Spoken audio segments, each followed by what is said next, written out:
Som. Boa noite. Que bom. Prazer estar com vocês nessa noite. É um prazer muito grande poder vir até aqui, ser esse convite. Foi realmente uma alegria muito grande. Desde o acampamento ali em Teutaba, o Eliezer nos chamou, nos convidou para estar junto aqui, tanto hoje como amanhã pela manhã, e o Joaquim vai estar à noite. Nós agradecemos a Deus pelo convite. Muito obrigado, Eliezer. Deus possa abençoar. Bom, os louvores que nós cantamos, parece que foi direcionado para aquilo que nós vamos falar nessa noite. Eu não sei se vocês pegaram o meu tema aí, que nós vamos falar, mas é algo que nos vai impactar a nossa vida também e diminuir esses impactos e dissabores da vida cristã. Esse é o título da nossa mensagem dessa noite. E tudo aquilo que às vezes traz o impacto, a gente pensa naquilo que realmente pode causar algum prejuízo, alguma coisa na vida, então a gente tem que diminuir isso.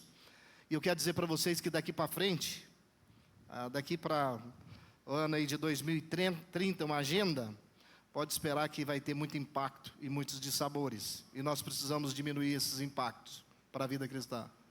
Ainda mais os jovens que são atacados diretamente, e nós temos que ter muito cuidado daqui para frente como podemos diminuir isso. Impacto é algo que impactou minha vida. Eu vim cá, na verdade, nem foi para dar mensagem, não. Eu vim para ver um rapaz jogar, mas eu fiquei impactado, ele nem entrou. Ele nem entrou, eu fiquei impactado, eu fiquei triste. Fiquei lá de fora, muito triste. Fiquei impactado. Muito bem. É uma alegria muito grande ver pessoas novas aqui que a gente não conhecia, né? Tem gente até de Fabriciano, né? Conheço lá, e pessoas de lá também. É muito bom conhecer alguns irmãos daquela região, e tiveram pessoas até mesmo lá na nossa casa, morando conosco. Então, realmente é muito alegria ver a esposa do Eliel aí conosco, né? Está aqui no meio dos irmãos. Gente, é um prazer muito grande. Eu gostaria de ler só um versículo para a nossa consideração nessa noite, e nós vamos, através dessa mensagem, poder falar um pouco sobre essa aqui. Deixa eu ver se eu consigo aqui, para onde eu miro, para ali? Opa, já foi. Ok. O versículo é esse aí, ó. No mundo tereis aflição. Nós cantamos até um louvor aí sobre esse tema praticamente. No mundo tereis aflições, mas tende bom ânimo. Eu venci o mundo. Então, a necessidade, o chamado para a nossa vida é ser chamado para ter ânimo. E o jovem que tem força, tem vigor, ele deve ser aquele que deve ser desafiado para isso, para ter ânimo. E esse ânimo redobrado, pelo menos precisa isso. Ter ânimos redobrados para cultivar e caminhar na vida cristã. A ideia central aqui, sobre diminuir esses impactos, é uma vida que traz as difíceis experiências que temos. E cada um de vocês tem alguma experiência de vida em determinadas situações. Ou seja, no seu trabalho, ou seja, na sua escola, na sua casa, no convívio em que você vive. Cada um de nós temos experiências que podemos aí trocar e falar daquilo que convivemos e vivemos. Mas Deus, Ele nos capacita a lidarmos com impactos e reduzir também os dissabores através de atitudes espirituais práticas. Essas atitudes nossas devem ser práticas na vida espiritual. E os dissabores são inevitáveis, e não vai ser daqui para frente. Vai haver dissabores na nossa vida. E não pense você que não vai ter. Tem um que vai casar daqui a um tempo. Pode ter certeza. Tem de sabor. O menino casou esses dias, tá bom demais. Está até viajando de novo. Falei para ele ficar aí lá na igreja, e veio com nós. Em vez de ficar lá na igreja, lá para tocar lá, veio. Ele e a esposa. Casal novinho, né? Está rodando novo também. Mas os dissabores, eles vão acontecendo. E cada dia ele acontece mais. Quem é casado de mais tempo aqui? Quem tem mais de 30 anos de casado aqui, levanta a mão. Vocês estão velhos. Tem gente que chegou nos 40? Tá velho. Tem ninguém com 50 aqui não, né? Nós estamos com 37 anos, tá velho também. Bom, o que nos faz com relação que aquilo que é inevitável, mas a forma que nós reagimos e determinamos a profundidade do seu impacto sobre nós e sobre a nossa vida cristã, é que vai valer a pena e que vai construir uma vida de maturidade cristã. Como que eu vou diminuir isso? Bom, nós precisamos usar estratégias. Nós precisamos usar estratégias para que a vida cristã ela vai nos dar aí uma realidade de fato, né? E para vocês jovens, precisa usar muito estratégia na vida cristã, para que vocês não tenham dissabores e impactos nela. Bom, o primeiro ponto que eu gostaria de nós salientássemos é entendendo a realidade da vida. Em João capítulo 16 e 33 que lemos, que nós teríamos aflições, isso é uma realidade, nós não vamos ser isentos disso, nós somos isentos, estamos aqui nesse mundo, pode ter certeza, você não está isento. E quem diz que a carreira cristã, aquele que serve o Senhor Jesus é fácil, está mentindo, porque é difícil. Ser cristão hoje é difícil, conviver e viver. Aqui nós temos pessoas de vários lugares. Pessoa de Uberlândia aí, levanta a mão. Aí, ó, Uberlândia, compareceu. Aqui do Guriatã, cidade grande, olha lá, tá vendo? Olha o tamanho. Tá vendo? Aqui, lá de Tiltaba, tem alguém de Tiltaba aqui? Olha aí, ó, Tiltabano, compareceram, tá vendo? Aqui cada um, às vezes, é criado de uma forma, com uma família diferente. Cada um tem a sua particularidade de família. Agora você imagina, tem a família Almeida, tem a família Silva, tem a família Souza, tem a família, né? Aí junta tudo no lugar só. Aqui, nós está tudo no lugar. Ah, vai sair faísca mais do que tudo. É ou não é? Começa a sair faísca. E como é que eu lido com essas situações? Que impacto que eu lido com essas situações? É entender essa realidade da vida. A realidade da vida é essas aflições que vêm e sobrevêm à nossa vida. Você está no seu ambiente de trabalho. Eu já contei uma vez que eu trabalhava numa empresa na área de concessionária de veículos. Quando chegava domingo, amanhã é domingo, né? Quando chegava domingo, lá por volta das 4 horas da tarde, né? Chegando à tarde, terminando o domingo, que estava tão gostoso, aquele almoço bom, você dá aquela descansada. Aí você lembrava, amanhã cedo eu tenho que estar lá naquela empresa. Que tristeza. Gente, me dava um dissabor. Aquilo amargava minha alma. Era um dissabor, porque tinha pessoas ali naquele ambiente terrível. Terrível. E aquilo me dava angústia na alma num domingo à noite para chegar na segunda-feira para trabalhar. Eu quero dizer para vocês que essas experiências de realidade de vida, nós passamos aqui nessa terra. Sabe o que diz lá em 1 Pedro, capítulo 4, versículo 12 a 13? Amados, não estranheis a ardente prova que vem sobre vós, para vos tentar.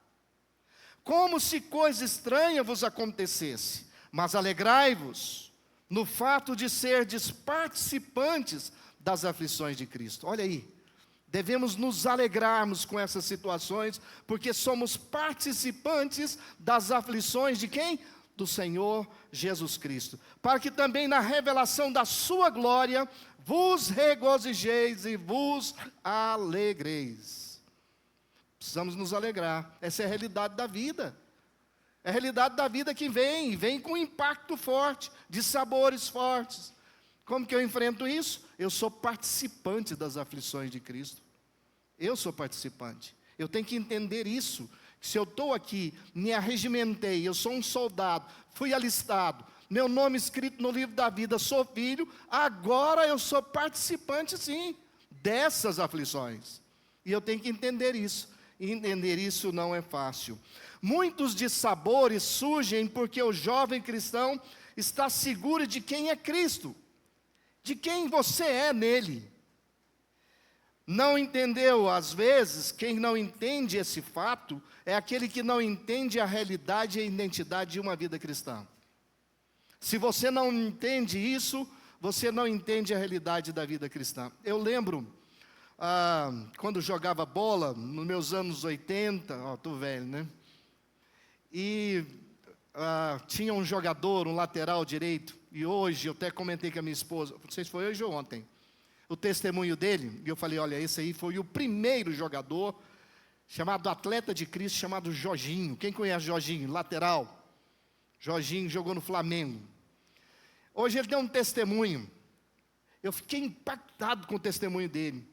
Ele falou assim, sabe o que acontece com a minha vida? Eu sempre levei a minha vida, quando atleta, de uma maneira que pudesse ser reconhecido como um atleta de Cristo. Esses dias atrás, eu andando na rua e conversando com alguém falou, rapaz, mas você foi o melhor cruzador que teve na lateral, ninguém cruzava igual você. Eu fiquei feliz, mas eu fiquei triste ao mesmo tempo, ele falou. Sabe por quê? Porque ele não me reconheceu como um atleta de Cristo e salvo em Jesus Cristo. E ele falou assim, olha, deixa eu dizer para você, eu também gosto quando as pessoas reconhecem isso, ele falou para ele. Eu gosto quando a pessoa reconhece que eu fui um dos melhores laterais de cruzamento. Eu acho muito bom, fico feliz. Mas eu gostaria de ser reconhecido com aquele que tem Jesus Cristo como Senhor e Salvador. Que impacto! Que diferença de vida! Que mostrando a realidade de que ele é um salvo, e quer demonstrar pela sua vida, que ele vai aqui ter impacto, se mostrar seja a realidade da vida dele, como um atleta, mas ele queria ser reconhecido como um atleta do Senhor Jesus Cristo. Olha a diferença com relação a isso. Às vezes ficamos vulneráveis às pressões, às frustrações e às feridas, porque seguir a Cristo tem um custo. Você acha que não tem custo servir ao Senhor? Você é privado de várias coisas. Pelo menos você deve ser isso, uma realidade como jovem, de entender que precisa ser privado de várias coisas. De entender isso, que a sua vida cristã é diferente. Não ser reconhecido como uma pessoa do mundo, mas ser reconhecido como um atleta do Senhor Jesus Cristo. Que diferença, que impacto. E quando nós olhamos isso aqui, seguir a Cristo tem um custo, e é alto, porque se você não entende o valor do impacto de servir ao Senhor, esse impacto de ser um servo de Deus, você ainda não conheceu o verdadeiro Evangelho. Vou passar um vídeo do Billy Graham aqui que eu achei fantástico, vamos ver se ele vai passar. Ah, é? Esse trem não está bom então, não, hein? Hã? Vai dar certo. Então, ele vai falar sobre esse custo de uma vida cristã. Há um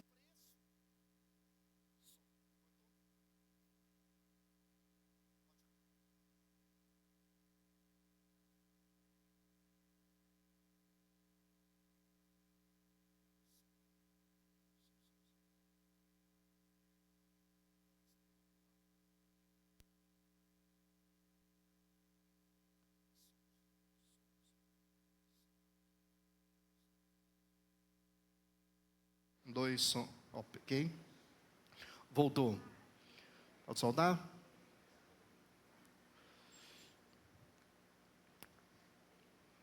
Tem um custo seguir a Cristo. E Jesus disse que é melhor você sentar e calcular esse custo. Certo dia uma grande multidão seguia Jesus e ele disse, esperem um momento, calculem o custo. Vocês sabem que eu vou morrer em uma cruz.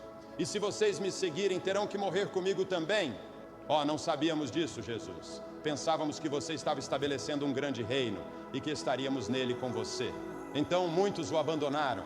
Há uma cruz para você carregar. Antes da glória vem a cruz. E quando você realmente se aproxima de Jesus Cristo, será testado por Deus. Deus nunca permite que alguém se aproxime dele sem ser testado. Alguns de vocês esta semana tomaram a decisão de seguir a Cristo e já estão sendo testados. As tentações têm chegado. Um amigo talvez não entenda o passo que você deu. Você está cheio de dúvidas e fraquezas. Tudo isso é normal para toda pessoa que se aproxima de Cristo. Notaram? Existe, meu amado, um custo numa vida cristã.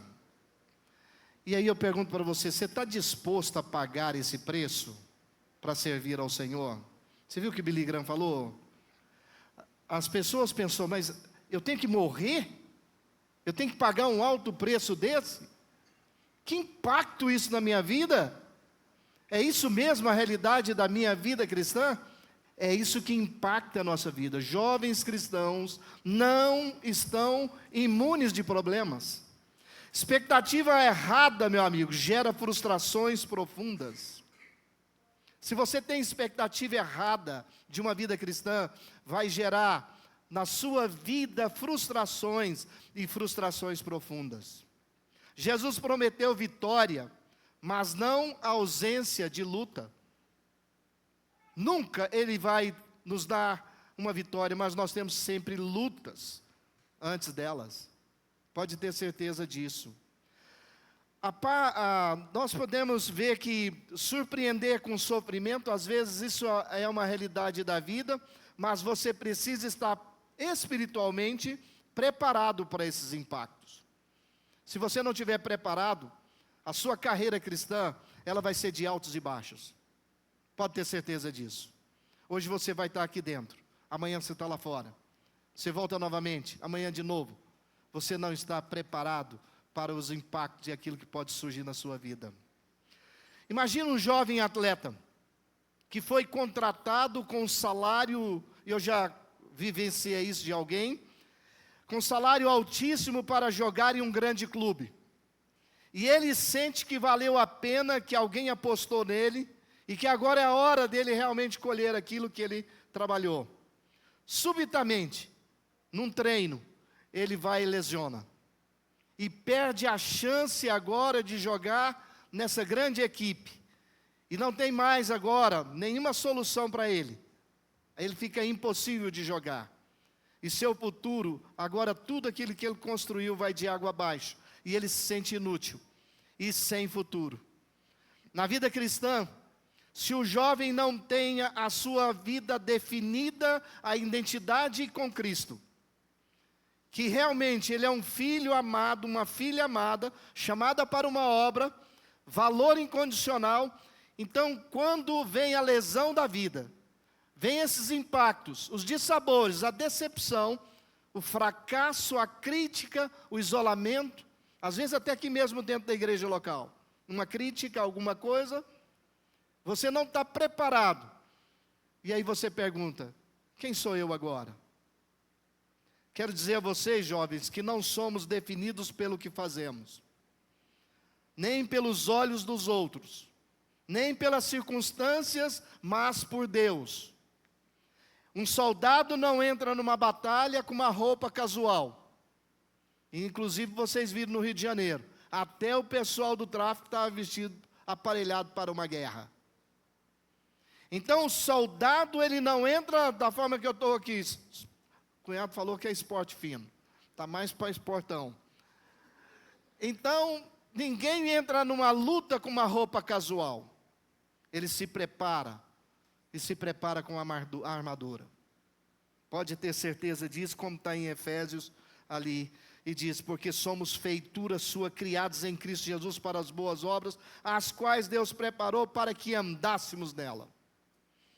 E 1 Pedro capítulo 2 e 9 diz, mas vós sois geração eleita, sacerdócio real, nação santa, povo adquirido para que anuncieis as virtudes daquele que vos chamou das trevas para a sua maravilhosa luz.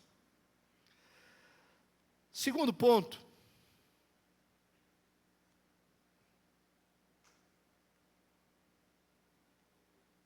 Voltou novamente? Aí. Lidando com as feridas, transformando impacto em crescimento. Você precisa proteger seu coração.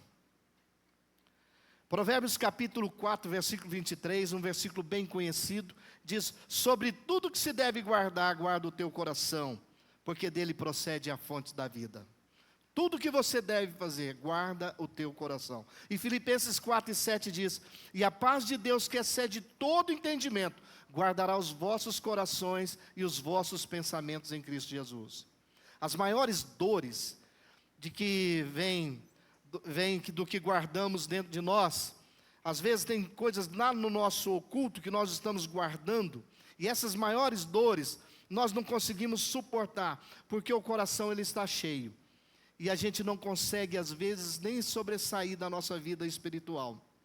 Quando nós olhamos, por exemplo, palavras, você sofreu algum impacto de uma palavra de alguém, uma rejeição de alguém, você foi comparado com uma expectativa do mal com alguém, isso não foi resolvido dentro do seu ser, e essa ferida fica dentro do seu ser, e essa ferida às vezes você culpa até Deus, porque a coisa não foi resolvida, e o seu coração está amargurado, está triste, abatido, e está impactado, e você não consegue resolver.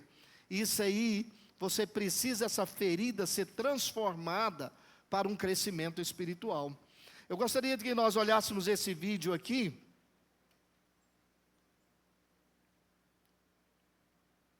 Som?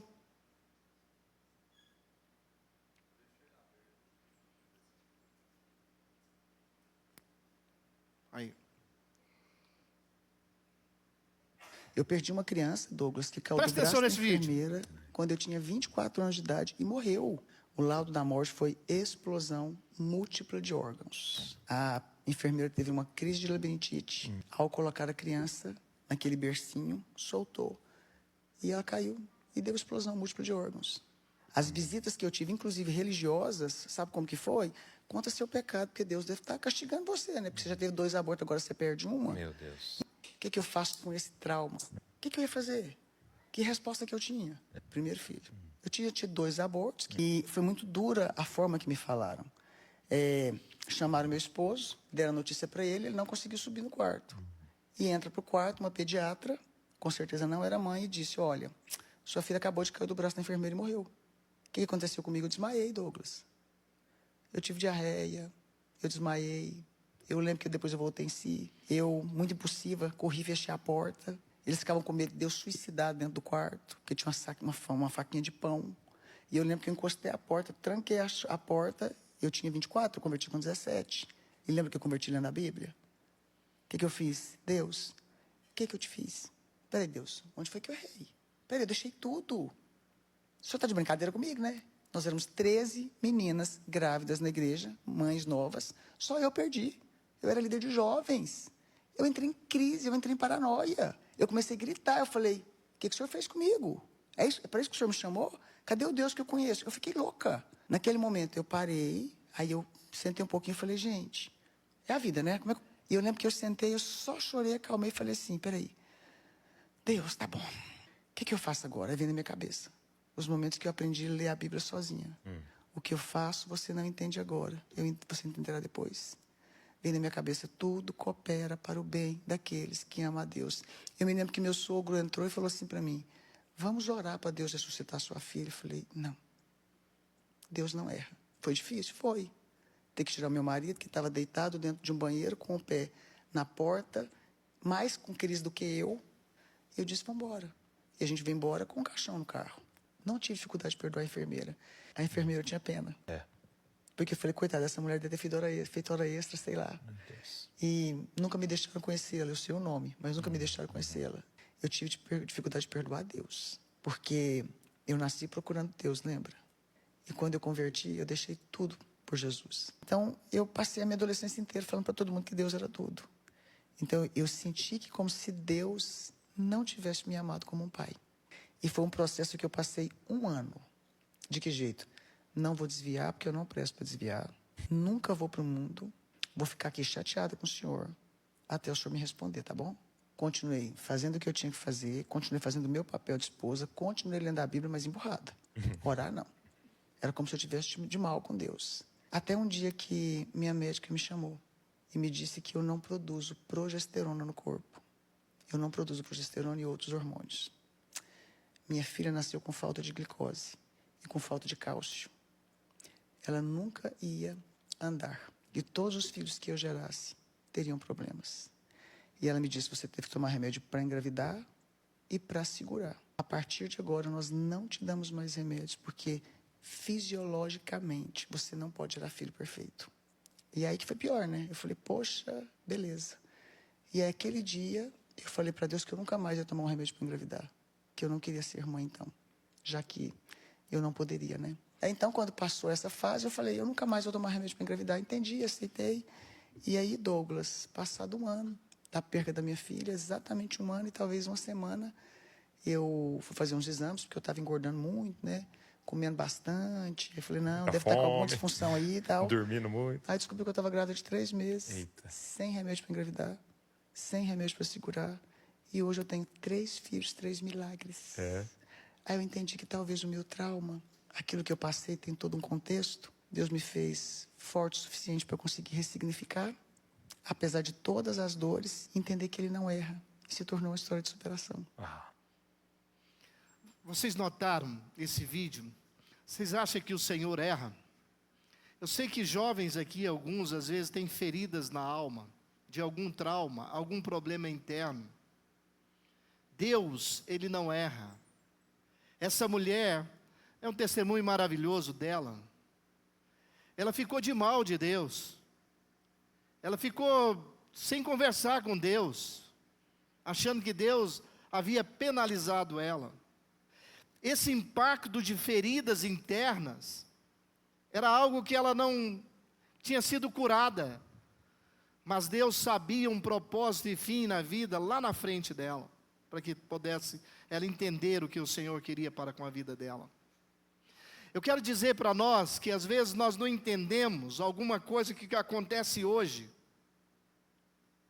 Nós vamos entender às vezes daqui uma semana, daqui um mês, daqui um ano. Mas às vezes essa ferida, por nós mesmos, nós não conseguimos curar. Nós precisamos proteger o nosso coração. Nós precisamos. E proteger o coração é filtrar muitas coisas, os pensamentos que vêm. Olha que pensamento que essa mulher teve. Que Deus era inimigo dela. Que Deus estava de mal dela, penalizando a vida dela. Então, tem pensamentos, como dizem Filipenses 4 e 8, quanto ao mais, irmãos, tudo que é verdadeiro, tudo que é honesto, tudo que é justo, tudo que é puro, tudo que é amável, tudo que é de boa fama, se há alguma virtude, se há algum louvor, é isso que deve ocupar os vossos pensamentos. É algo que tem que transformar a nossa vida, essa ferida interna, aquilo que nós não estamos conseguindo sobressair, e às vezes esse trauma não é de agora, é de antigamente, e que deve ser curado, deve ser restaurado, porque isso é um impacto forte e um dissabor terrível na nossa vida. Pensei que era nós. O rapaz, o som dele é... Fala bem passar aqui no dia, não, hein? Primeiro ponto, filtrar os pensamentos. O segundo, jovens, evita amizade tóxica. Não só os jovens, mas todos nós que estamos aqui. Quantas pessoas têm amizade no mundo? E tem pessoas que falam assim, eu tenho mais facilidade de ter amigo lá no mundo do que dentro da igreja. Engano seu. Isso é terrível, alguém que pensa dessa forma. Olha o que diz o versículo de 1 Coríntios 15, 33. Não vos enganeis. Não vos enganeis. As más conversações ou as más companhias, elas vão corromper o seu costume. Ela vai corromper. Essas amizades tóxicas, que você pensa que é amizade, são terríveis. Eu lembro quando o meu filho começou a trabalhar, o Acla, todos aqui praticamente conhecem. E ele começou a trabalhar numa empresa da Scania, caminhões, e lá começou com umas amizades naquele local. E eu notei que ele estava com um palavreado diferente. Eu falei, opa, está errado. Alguma coisa aqui está errado. Essa palavra não foi eu te ensinei isso? A sua mãe te ensinou? Uai, que palavra é essa? Onde você aprendeu isso? Na escola dominical? Amizades tóxicas. Pode ter certeza, vai te corromper. Vai te corromper. E você não vai estar preparado para proteger seu coração. Você não está preparado. Pode ter certeza disso. Jovens que estão aqui, acaba com essas amizades. Amizade aqui dentro. Amizade é aqui. Esses tempos atrás eu falei para o meu cunhado, falei, olha, você consegue levantar a mão? Sua mão direita, levanta ela aí. Você consegue contar 5 amigos? 5 amigos, amiga. Você consegue? 5 amigas, as irmãs estão aqui. Ah, mas vocês reúnem aqui, vocês não conseguem contar 5 amigas, não? Vocês estão aqui, vocês conseguem contar 5 amigos? 5. Esse aqui é meu amigo, nossa. Eu falei para o meu cunhado, está difícil contar 5 na mão. E nós temos 10, né? Está difícil. Mesmo nos nossos relacionamentos internos. E às vezes nós estamos procurando lá fora. E estamos esquecendo que o nosso relacionamento é aqui interno. Isso é um impacto na vida cristã. Esse impacto é uma ferida dentro do nosso coração, dentro da nossa vida. Evita essas, porque isso vai trazer algo na nossa vida, prejuízo, e algo que pode trazer um transtorno muito grande para você, uma podridão na alma. Eu lembro, o meu primo, ele morava em Tiutaba e casou, mudou para São Paulo, e ele morava perto do rio Tietê, e ele sempre, quando começava a chegar próximo do rio Tietê, ele já sabia que ali era o ponto onde ele ia descer. Ele começou a morar lá, interior do Tiutaba, pequenininho, vai para São Paulo. Aí chegou em São Paulo, a referência que ele tinha era o rio Tietê, o cheiro terrível. A hora que dava, que ele apertava, já descia, estava no ponto próximo da casa dele. Um dia alguém não estava muito cheiroso dentro do ônibus, ele desceu longe da casa dele. Ele falou, misericórdia, tem que pegar outro ônibus, pagar outra passagem. E eu quero dizer para vocês que nós acostumamos com aquilo que é podre. E nós temos que ter cuidado. Aquilo que intoxica a nossa vida. Esses dias nós estamos fazendo um jejum de celular, de notícias. Você já fez? Toda hora está tendo notícia. Eu e minha esposa, nós fizemos um jejum aí para não ver essas notícias, essas coisas, para não estar se atenando sobre isso. Porque isso é podre. E traz um prejuízo para a alma. Traz um prejuízo para a nossa vida cristã. E nós vamos ser impactados por isso, e estamos sendo impactados cada dia mais. Cada dia mais. E dá uma tristeza na alma de ver uma injustiça. Você fala, gente, mas não é possível. E isso vai tomando conta, vai apodrecendo o nosso interior. Nós precisamos entender que aquilo que é tóxico, nós precisamos cortar. Nós precisamos parar. E dar um basta. Em Salmos capítulo 62, versículo 8 diz, confiai nele, ó povo, em todos os tempos, derramai perante ele o vosso coração, Deus é o nosso refúgio. Nós precisamos confessar as nossas emoções a Deus.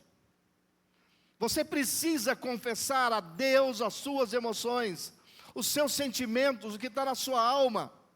Você já chorou diante de Deus? Quem aqui já chorou diante da presença do Senhor? Eu já. Não foi uma vez só.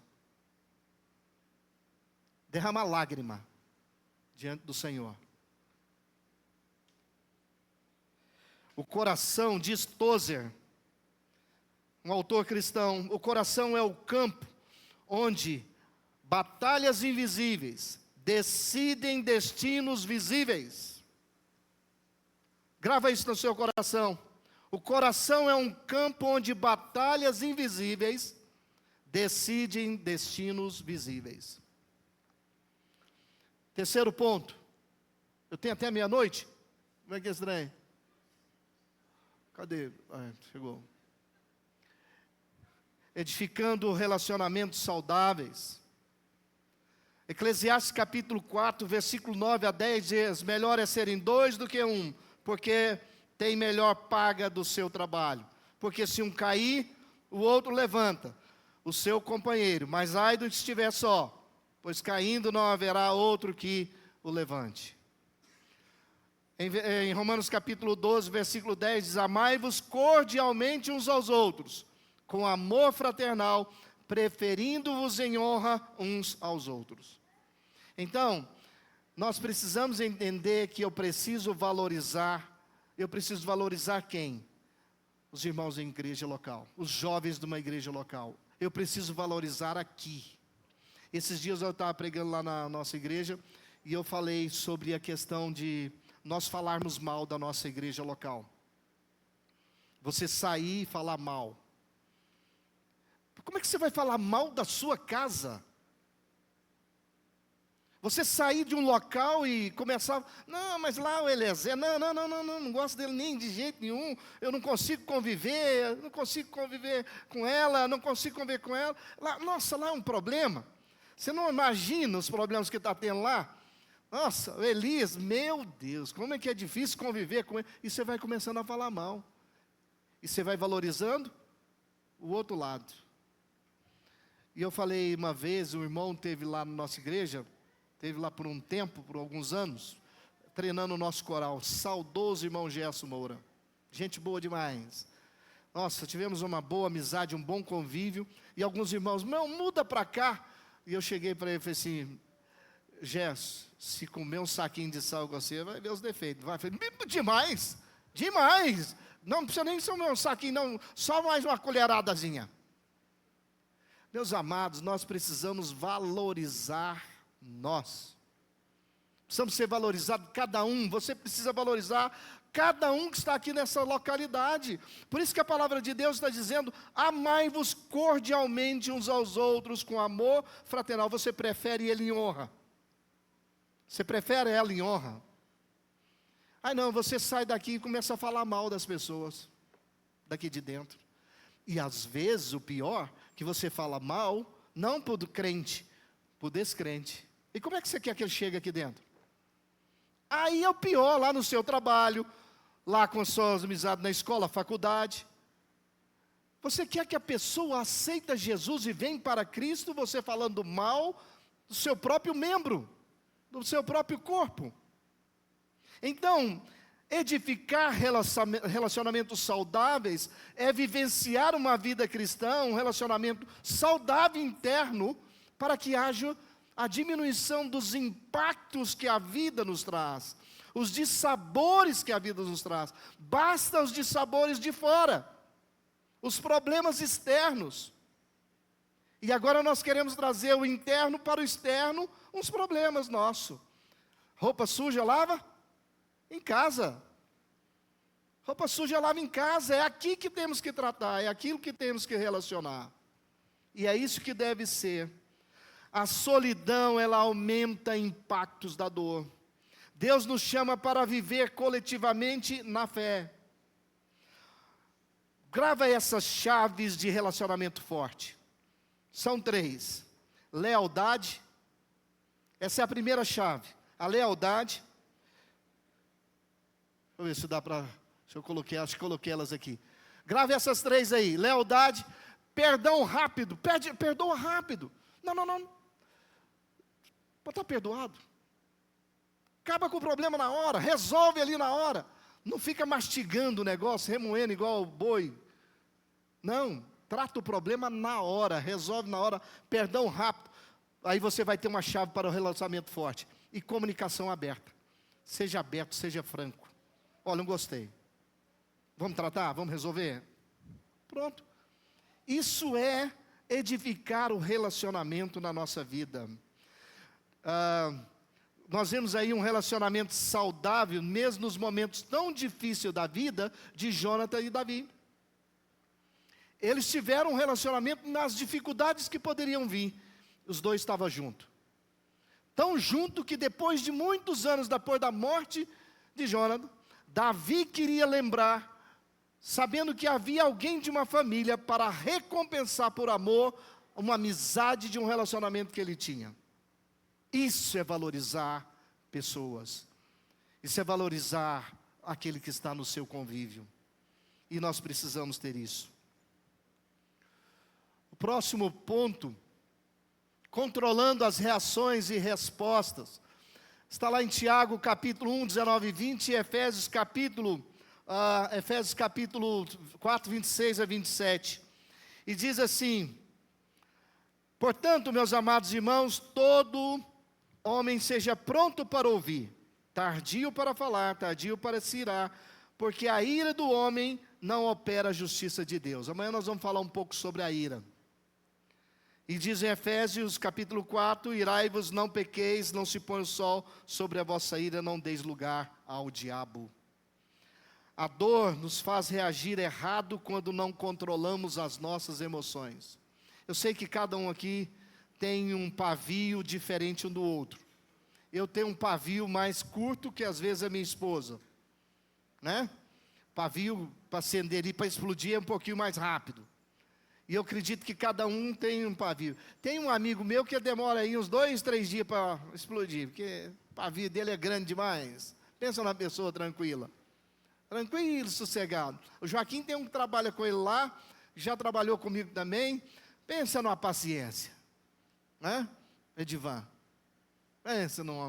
Nossa, aqui lá para morrer vai demorar um mês. Então, o que acontece? Tem pessoas que se explodem com maior rapidez. E tem pessoas que levam um pouco mais tempo. E nesse caso, nós precisamos controlar as nossas emoções. E muitos problemas que temos de jovens, dos seus relacionamentos, é por causa de ser explosivo. De não conter as suas emoções. De não controlar, não saber controlar as emoções. Isso é um prejuízo para a sua vida, é um impacto que traz problema. Qualquer hora você explode, qualquer coisa. Você está dentro da sua casa, sua família, os seus filhos, sua esposa ou seu esposo, e você explode por qualquer coisa. E quando vê, a coisa está tomando uma proporção gigantesca. E isso é um prejuízo na sua vida. Respostas precipitadas geram mais dissabor do que o próprio problema. Muito. Então, você vai uma resposta precipitada. Vamos pegar um exemplo de uma situação precipitada. Pedro. Pedro estava lá, junto com o Senhor. Vem aquele tanto de soldado. Chega um ali chamado Malco, forte. Pode deixar que eu vou arrebentar tudo aí. Deixa por mim. Pode deixar por minha conta que a espada está na minha mão aqui, eu vou brigar e tal. Mas ele não conhecia o explosivo Pedro. Ele não sabia quem que era Pedro. Ele não conhecia. Não sabia quem que era esse homem. Um homem que parecia gente boa demais. Pedro já pegou a espada e pá, na orelha do homem. Explosivo, rápido demais, não é? E se ele conhecesse Pedro, ele não tomava aquela atitude de precipitar aí na frente de jeito nenhum. E o que nós vemos? Um impulso errado cria dano extra. E vai criar, pode ter certeza. Se você toma uma atitude de impulso, sem pensar, sem raciocinar, há um impacto na sua vida. E nós queremos que você diminua isso. Esses dissabores que vai acontecer na sua vida. Controla as suas emoções. Controla, porque isso vai criar um dano extra na sua vida. Na sua vida. Eu estou impedido de jogar futebol. Craque, né? Eu estava jogando, em vez de jogar com velho, vai querer jogar com novo. Fui jogar no início do ano agora, fui jogar com os jovens, menino rápido, tudo jogando a primeira divisão, né? E o que aconteceu? Um menino veio lá rápido para tomar a bola minha e eu dei uma caneta nele. Mas fiquei com a minha perna no ar. Adivinha? Ele veio com a perna e bateu no meu joelho, rompeu o meu ligamento parcial. O seu também, né? Rompeu, né? O que eu fiz? O que acontece? São coisas para controlar a nossa vida, para não ter danos lá na frente. A gente precisa controlar. A minha idade já não era mais. Mas a gente quer fazer algo a mais. Alguma coisa a mais, que não cabe a nós. E a gente tem que controlar isso. Você precisa respirar. Você precisa orar. Você precisa pensar. E depois você fala. é essa sequência. Você respira, ora, pensa e depois fala. E você vai ter o resultado. E esse ponto aqui, eu estou terminando. Está no horário? Cadê o horário? Bom, não estou vendo o relógio, tá bom. Está pronta a janta? Quem que vai estar fazendo a janta? Passa aí, por favor. Desenvolvendo a resiliência espiritual. Hoje, no campo de trabalho, eu acredito lá no seu banco, o povo está dizendo, precisamos ter resiliência. É ou não é? Ser resiliente. O que é resiliente? Quem que sabe? Levanta a mão. O que é uma pessoa resiliente? Perseverante, couro grosso, que tem o quê? Foco. Foco e alvo, que suporta, resiliente, um perseverante. Será que na Bíblia nós temos alguns versículos? Temos. Romanos capítulo 5, 3 e 4 diz assim: e não somente isso, mas também nos gloriamos nas tribulações, resiliente, sabendo que a tribulação produz paciência, e a paciência, experiência, e a experiência, esperança, resiliente. Cada ponto da vida você vai notando, olha, eu vou ter então aqui uma tribulação, eu vou parar? Não. Essa tribulação vai produzir em mim paciência. Eu vou parar? Não, essa paciência vai me tornar experiente. Eu vou parar? Não, essa experiência vai me tornar ter esperança. Então, é algo que você dá uma sequência na sua vida contínua e não para. Lá em Isaías capítulo 40, 29 e 30 diz: dá força ao cansado, multiplica as forças que não têm vigor, os jovens se cansarão e se fatigarão, os moços certamente cairão, mas os que esperam no Senhor são resilientes, renovam suas forças, vão subir como asas, como águias, correrão e não se cansarão, caminharão e não se fadigarão. Resilientes. São pessoas resilientes. Deixa eu ver se eu tenho um vídeo aqui. É isso aí, põe ele para nós, por favor. Vocês vão ver um bonequinho aí falando sobre resiliência. Achei interessante, achei bonitinho demais ele. Quantas vezes você já não é careca igual não. Coisa Vai lá. Quantas vezes você já não desistiu de alguma coisa e que se tivesse dado apenas um passo a mais, o resultado seria totalmente diferente? É nesses momentos que a tão falada resiliência faz a diferença. Com a resiliência, a gente consegue ter mais garra para ultrapassar vários desafios que aparecem no caminho. Tem uma frase famosa que gosto muito que diz assim: um vencedor é apenas um perdedor que tentou mais uma vez. Ela faz total sentido, não é verdade? Mas afinal, o que é resiliência? Resiliência é um termo bastante utilizado na física e que está relacionado com a capacidade de um corpo recuperar sua forma original após sofrer um choque ou deformação. Já para a psicologia, uma pessoa resiliente é aquela capaz de lidar bem com problemas, traumas, tragédias ou estresses significativos, como questões sérias de saúde, problemas na família, no trabalho ou até mesmo financeiro. Resiliência, então, é o processo de se adaptar bem a essas adversidades da vida.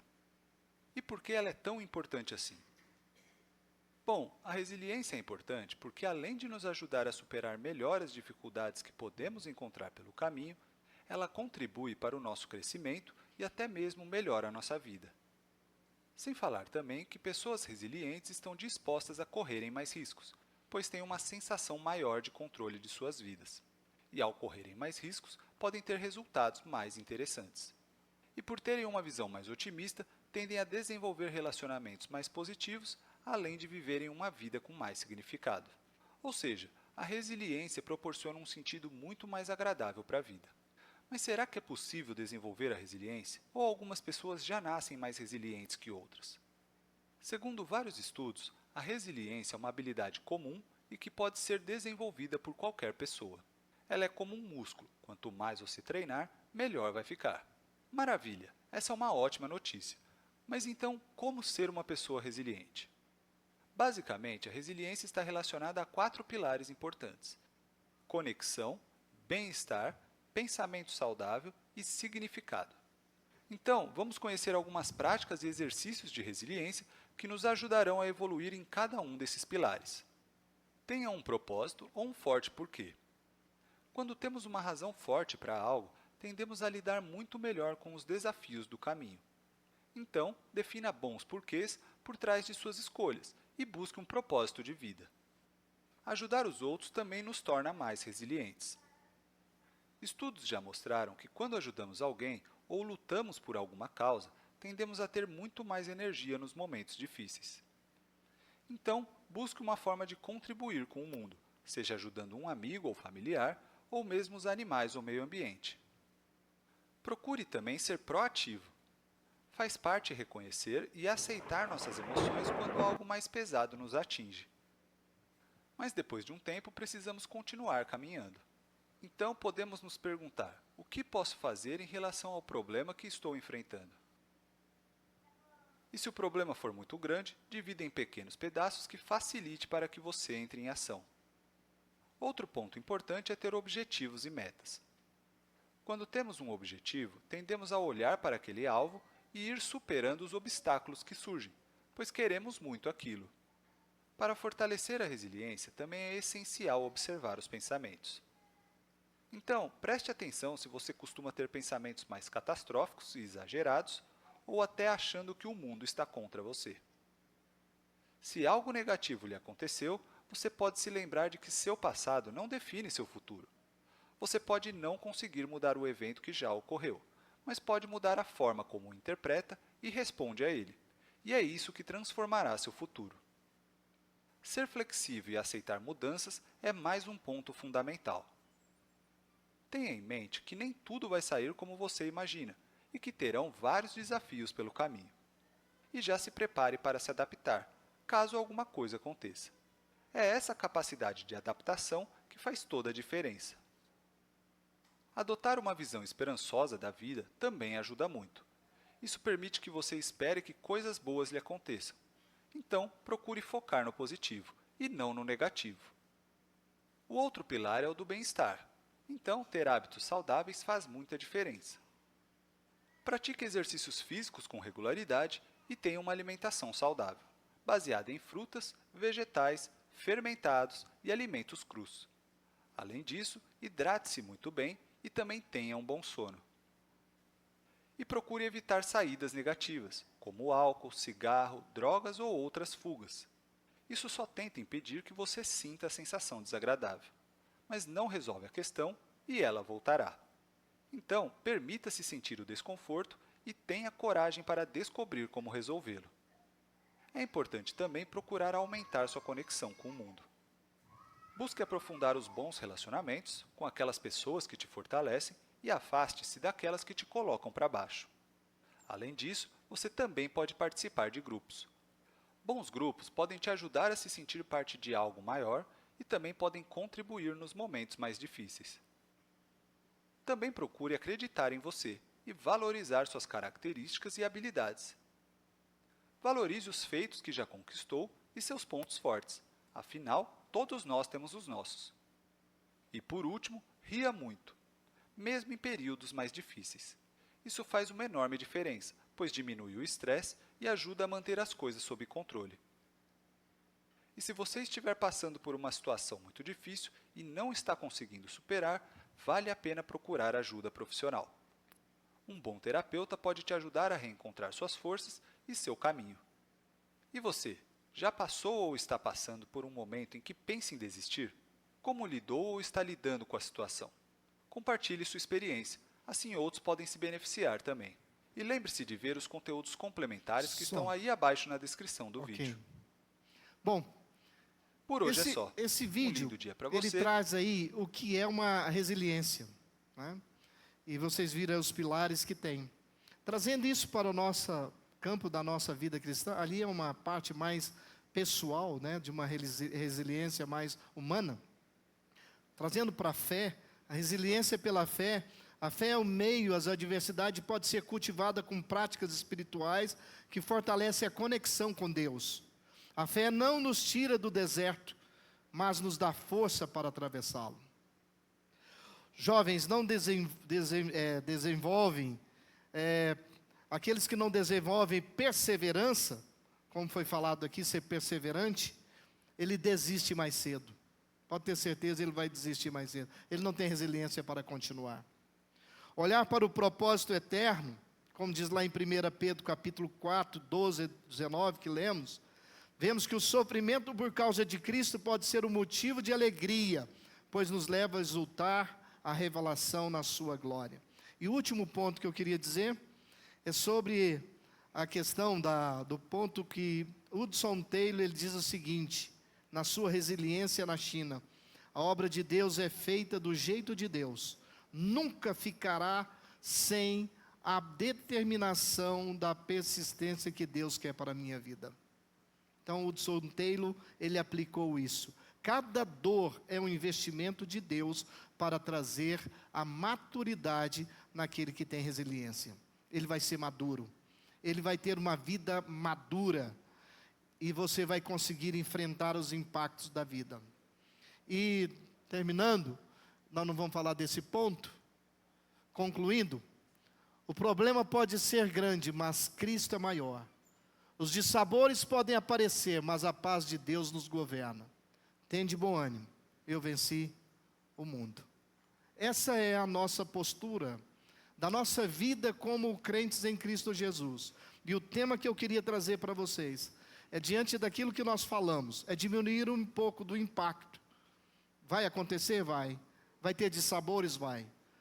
Mas a partir do momento em que nós temos a nossa vida firmada no Senhor, tendo uma maturidade, essa resiliência na nossa vida cristã, pode ter certeza que os impactos vão vir, mas eles vão ser diminuídos, porque eu sei lidar com a situação. Que Deus em Cristo possa abençoar os jovens dessa igreja, os jovens que estão aqui essa noite, e cada um de nós que estamos aqui também, que somos jovens, a diminuir os impactos na vida sua, porque senão você vai sofrer, e nós não queremos que isso aconteça na sua vida. Que Deus em Cristo nos abençoe. Amém?